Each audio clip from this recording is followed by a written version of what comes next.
दीपू जल्दी चलो, नदी किनारा आ गया। नदी की तरफ बिल्कुल भी मत देखना और कुछ भी सुनाई दे ध्यान मत देना। पिताजी नदी का किनारा आने पर इस तरह से क्यों डर गए? ये दोनों नदी किनारे से गुजर रहे थे, तभी पानी की आवाज आने लगी, जिसे सुनकर पिता ठिठक सा गया, लेकिन उसने नदी की तरफ नहीं देखा। तभी दीपू ने नदी की तरफ देखा। एक नाव किनारे की तरफ आ रही थी। उस नाव पर कौन बैठा था ये नजर नहीं आ रहा था। जैसे जैसे वे किनारे पर आई तो दीपू ने देखा वो एक औरत थी, जिसका आधा चेहरा घूंघट से ढका हुआ था। किनारे पर आकर वो रुक गई और हाथ के इशारे से दीपू को बुलाने लगी। पिताजी, वो हमें बुला रही है। ये सुनकर पिता बुरी तरह डर गया। मैंने कहा था ना, उसकी तरफ मत देखो, अब भागो जल्दी से। ये दोनों अब वहां से तेज तेज भागने लगे और वो नाव वाली औरत वहीं खड़ी रह गई।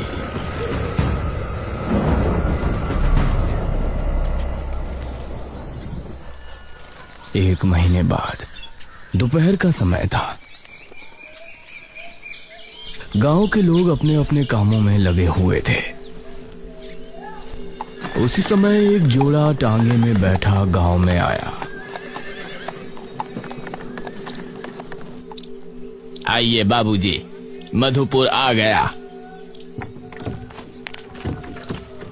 रमेश ने सहारा देकर अपनी बीवी निराजनी को उतारा और वो वहां खड़े मुखिया से मिला। जी, क्या आप ही मुखिया जी हैं? हाँ, मैं ही यहाँ का मुखिया हूँ। मुखिया जी, ये कौन है? ये मेरे बचपन के दोस्त भानु प्रताप का बेटा रमेश है। पेशे से लेखक है। बहू गर्भान्य है तो शहर के करीब रहना चाहते हैं। अब हमारा गांव तो शहर के बहुत करीब है ना, इसलिए आज से यहीं रहेगा। आपका बहुत बहुत शुक्रिया मुखिया जी।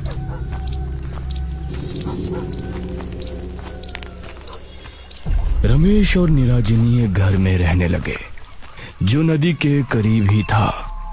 रमेश एक अच्छी सी कहानी लिखना चाहता था और अपनी नई कहानी शुरू करने की तैयारी में था। रात के 10 बजे मोहिनी और मोहित हाथ थामे टहल रहे थे। मोहित, तुम हमारे रिश्ते की बात अपने बाबूजी से कब कर रहे हो? अरे करेंगे भाई, अभी पहले बलवीर भैया की शादी तो होने दो, वरना बाबूजी कहेंगे बड़े की शादी नहीं हुई और छोटा फुदक रहा है।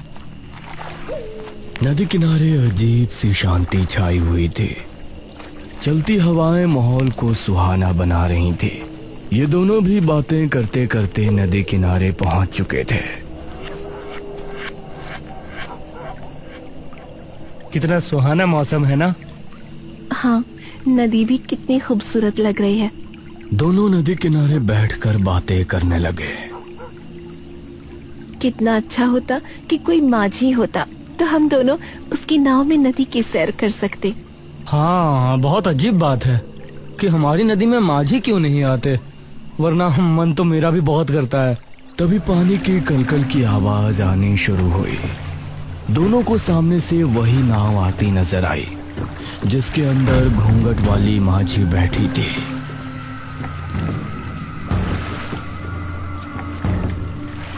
अरे वाह, ये तो बहुत अच्छा हुआ।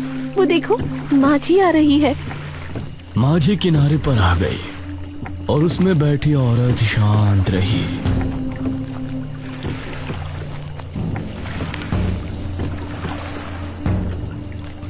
काकी, क्या आप हमें नदी की सैर करा लाएंगी?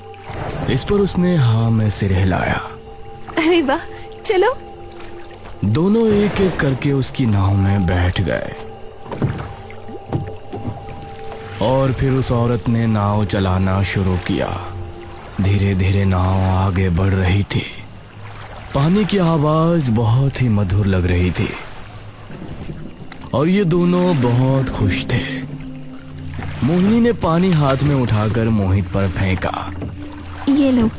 अरे तो मोहित ने भी वही क्रिया दोहराई और फिर दोनों हंसने लगे। नाव अब नदी के बीचों बीच थी और वो माझी बिल्कुल चुपचाप नाव चला रही थी। ये कुछ बोल क्यों नहीं रही है? जी क्या आप सच में कोई माझी है या फिर आप भी हमारी तरह शहर को निकली हैं? ये सुनकर वो औरत तेज तेज चप्पू चलाने लगी। नाव की रफ्तार बढ़ गई और ये दोनों शांत भाव से उसको देखने लगे। तभी हवा चली और उसके चेहरे से घूंघट हट गया। उसकी चाल, चमकती आंखें और भयानक चेहरा जैसे इन दोनों ने देखा तो इनके डर का ठिकाना नहीं। मोहिनी उसका चेहरा देख सहम गई और बेहोश हो गई।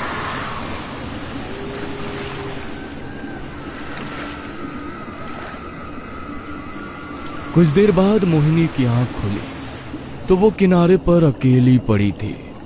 उसने इधर उधर देखा और खुद को अकेला पाकर घर की तरफ दौड़ पड़ी।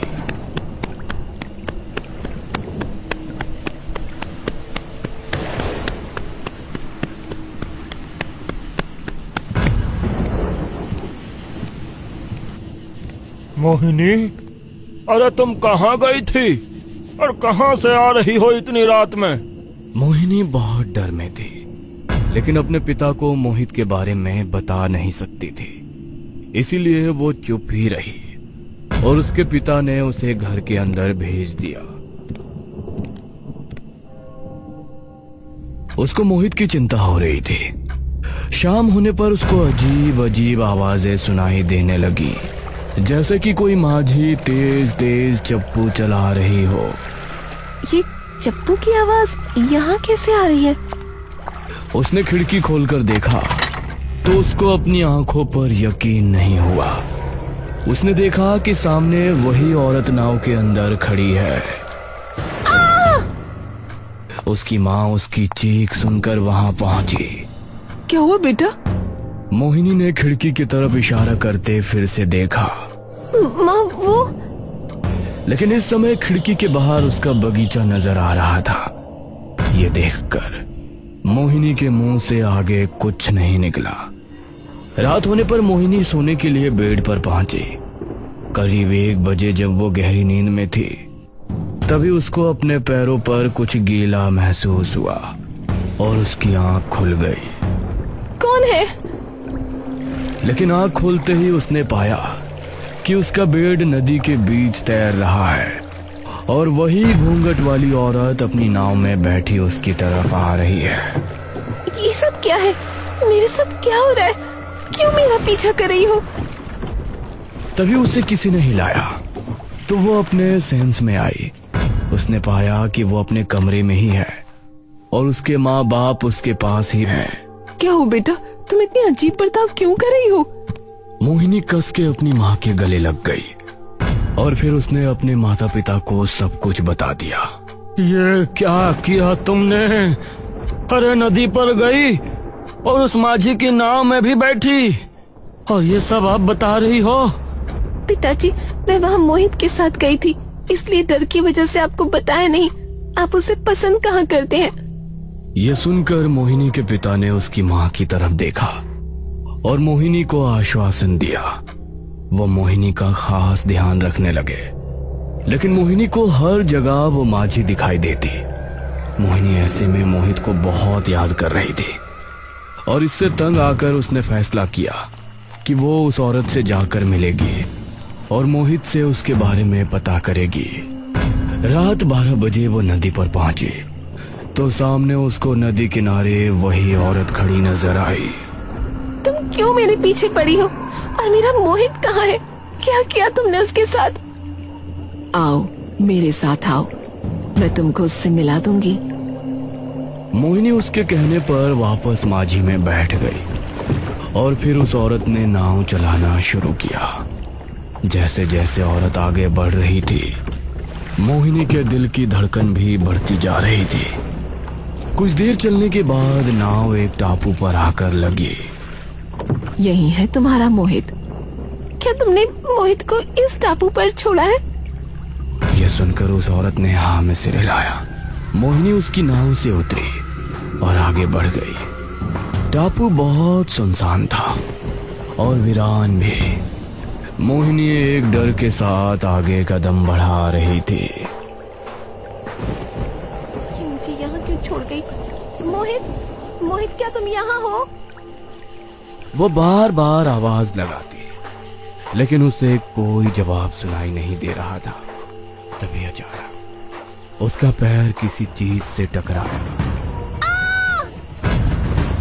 और वो जमीन पर गिर गई। उसने पाया कि मोहित जमीन पर मृत हालत में पड़ा है।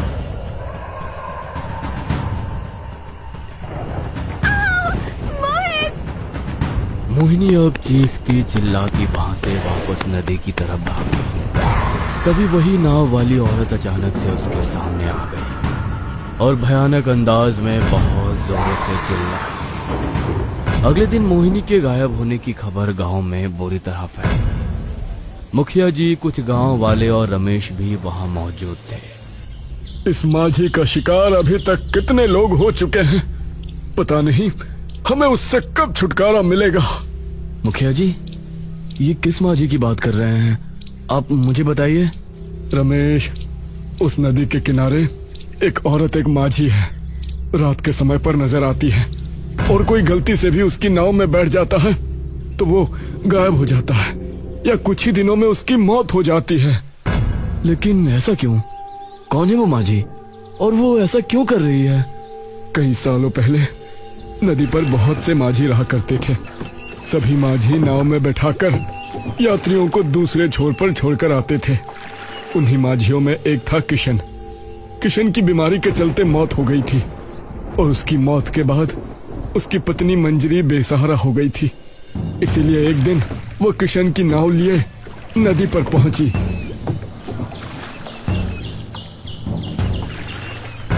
ये क्या कर रही है मंजरी?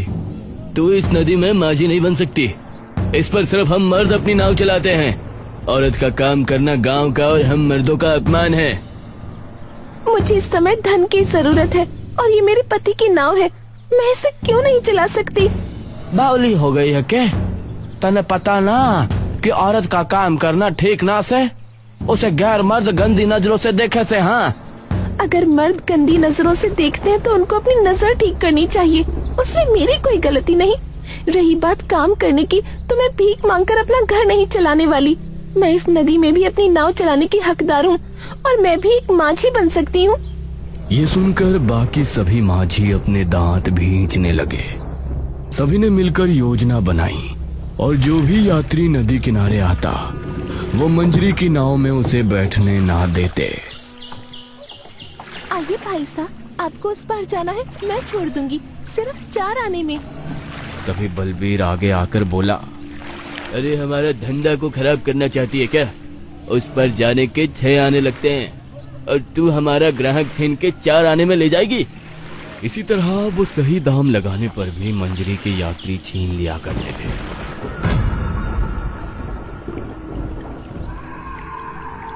एक रात मंजरी अपनी नाव में सवार नदी किनारे बैठी थी और उसी समय एक माझी अपनी नाव के साथ वहां मौजूद था, जिसने अपना चेहरा गमछे से छिपाया हुआ था। एक आदमी अपने छोटे भाई के साथ नदी किनारे पहुंचा। उसका छोटा भाई का सर फटा था और उसको गंभीर चोट आई थी। भाई साहब, मेरे भाई को जल्दी ही वैद्य जी के पास ले जाना होगा, वरना इसकी मौत हो जाएगी। आइए भाई साहब, मेरी नाव में आइए। अरे चुप कर भाई साहब, आप मेरी नाव में आओ, मैं जल्दी पहुंचा दूंगा। शुक्रिया भाई, लेकिन मेरे पास पैसे नहीं है, मैं कल आपको दे दूंगा। अरे ये क्या कह रहे हो? पैसे नहीं है तो हम लेकर भी नहीं जाने वाले, पहले पैसे लेकर आओ। उस माझी ने गंभीर हालत में देखते हुए भी उसको ले जाने से इनकार कर दिया। भाई साहब, आप मेरी नाव में बैठ जाइए, मैं आपको छोड़ देती हूँ, आप पैसे मत देना। आपका बहुत बहुत शुक्रिया बहन। वो आदमी अपने भाई को मंजरी की नाव में बैठाने ही वाला था कि तभी बस बहुत हुआ इस मंजरी का, अब हम इसकी मनमानी नहीं चलने देंगे। यह हमारा धंधा चौपट करके ही मानेगी। अगर तुमको बिना पैसों के नहीं जाना तो मुझे इसे ले जाने दो। बेचारा कितने दर्द में है, आपको दिखता नहीं। इसको जल्दी ही वैद्य के पास नहीं ले जाया गया तो इसकी मौत हो जाएगी। हाँ दिख रहा है, लेकिन हम तुझे फ्री में नहीं ले जाने देंगे। मैं इसे आज वैद्य तक पहुंचा कर रहूंगी। ये सुनकर उस माझी को गुस्सा आ गया।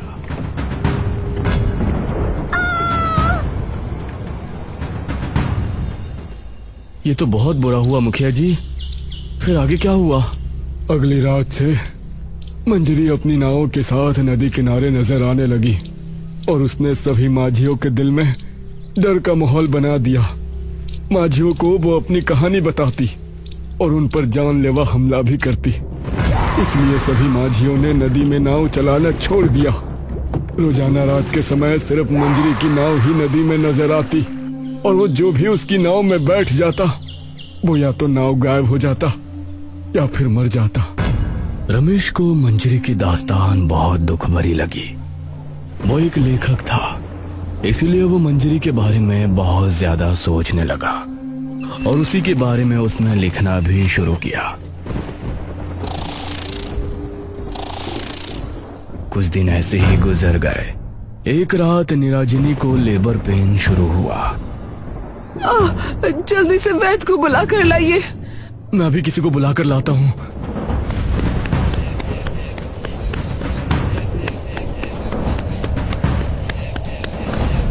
रमेश मुखिया के घर पहुंचा तो वहां हवेली के बाहर ही एक आदमी बैठा हुआ था। बिरजू काका, वो मुखिया जी कहाँ हैं? बेटा, मुखिया जी तो किसी काम से पास ही के गांव गए हैं, 2 दिनों में वापस आएंगे। मुझे मदद की बहुत जरूरत है। निराजनी को दर्द शुरू हो गया है।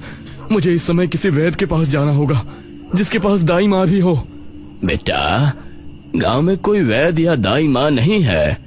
तुमको महीनपुर गांव में ही वैद्य जी और दाई माँ मिल सकती है, लेकिन वहां जाने के लिए अभी तुमको कोई टांगा नहीं मिलेगा और नदी के जरिए तुम वहां जा नहीं सकते। सुबह से टांगे चलना शुरू होंगे तो तभी कुछ हो सकता है। नहीं, सुबह तक भला मैं कैसे रुक सकता हूँ? मेरी बीवी कभी भी माँ बन सकती है। बेटा, रुकना तो पड़ेगा। बताओ कैसे जाओगे? मुझे नहीं लगता कि इस समय कोई टांगे वाला तुमको वहां मिलेगा।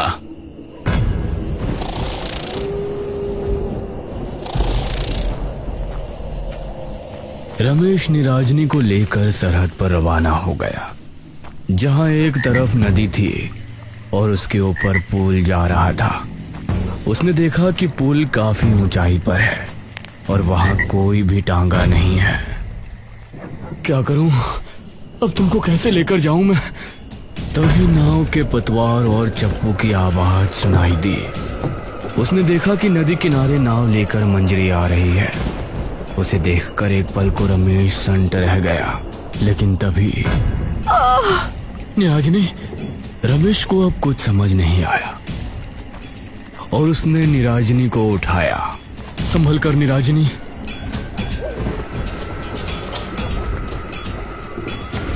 उसने निराजनी को माझी की नाव में बिठाया। हमें अगले छोर पर जाना है, महिमपुर गांव। मेरी बीवी को वैद्य जी और दाई माँ की सख्त जरूरत है। ये सुनकर माझी ने नाव चलाना शुरू किया। आधी रात के समय किसी के साथ नाव में सफर करना, ये जानते हुए भी कि वो एक आत्मा है, ये बहुत ही डरावनी बात थी। लेकिन आज रमेश ने ठान लिया था कि वो अपने होने वाले बच्चे और निराजनी की जान बचाकर रहेगा। नाव धीरे धीरे आगे बढ़ रहा था। निराजनी बहुत दर्द में थी और वो मंजरी के बारे में नहीं जानती थी, इसलिए उसका पूरा ध्यान अपने दर्द पर था। पता नहीं आज मैं जिंदा बचूंगा या नहीं। पता नहीं ये आत्मा हमें सही सलामत वहां महिमपुर छोड़ेगी भी या नहीं। सामने कुछ ही दूरी पर अब इन दोनों को किनारा नजर आ रहा था। रमेश को इस बात की खुशी थी कि अभी तक मंजरी ने उसके साथ कुछ गलत नहीं किया। ये देखकर रमेश को थोड़ी राहत मिली। आप इतनी देर में क्यों नाव चला रही हैं? मुझे दर्द हो रहा है, जल्दी कीजिए ना। ये सुनकर मंजरी को गुस्सा आ गया। और वो तेज तेज चप्पू चलाने लगी। क्या हुआ रमेश, ये इस तरह क्यों बर्ताव कर रही है? तभी मंजरी के चेहरे से घूंघट हट गया और इन दोनों ने उसका भयानक चेहरा देखा।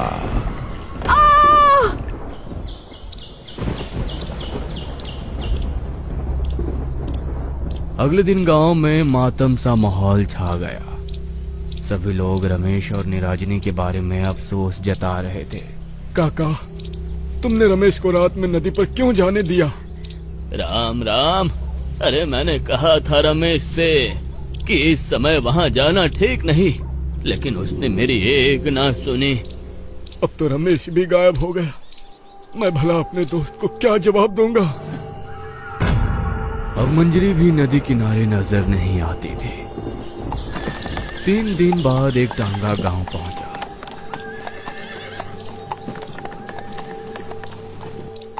जिसके अंदर से रमेश और निराजनी को उतरता देख सभी हैरान रह गए। अरे रमेश, तुम जिंदा कैसे बच गए? रमेश और निराजनी को उसके बच्चे के साथ सही सलामत देखकर सभी खुश थे, लेकिन ताज्जुब भी थे कि मंजरी की आत्मा ने उनको कैसे छोड़ दिया। मुखिया जी, मैं एक लेखक हूं और मैं जानता हूं कि हर आत्मा तब तक ही भटकती है जब तक उसकी आखिरी ख्वाहिश पूरी नहीं हो जाती। मंजरी की आखिरी ख्वाहिश थी उस आदमी को वैद के पास छोड़कर आना, और जब मैं निराजनी को लेकर उसकी नाव पर पहुंचा तो उसको निराजनी में वही इंसान दिखाई दिया। उसने हमें उस पार पहुंचाया और इस तरफ उसकी आखिरी ख्वाहिश पूरी हो गई। अब मंजरी नदी पर कभी नजर नहीं आएगी। यह सुनकर सभी गांव के लोग खुश हुए और गांव का एक आदमी बलबीर भी बहुत खुश था।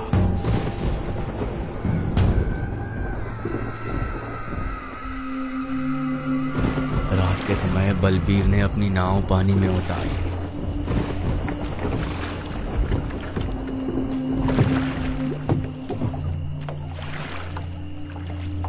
उस मंजरी को मारने के बाद इतने सालों बाद नदी में नाव उतारी है। आज तो पूरी रात नदी में घूमता रहूंगा।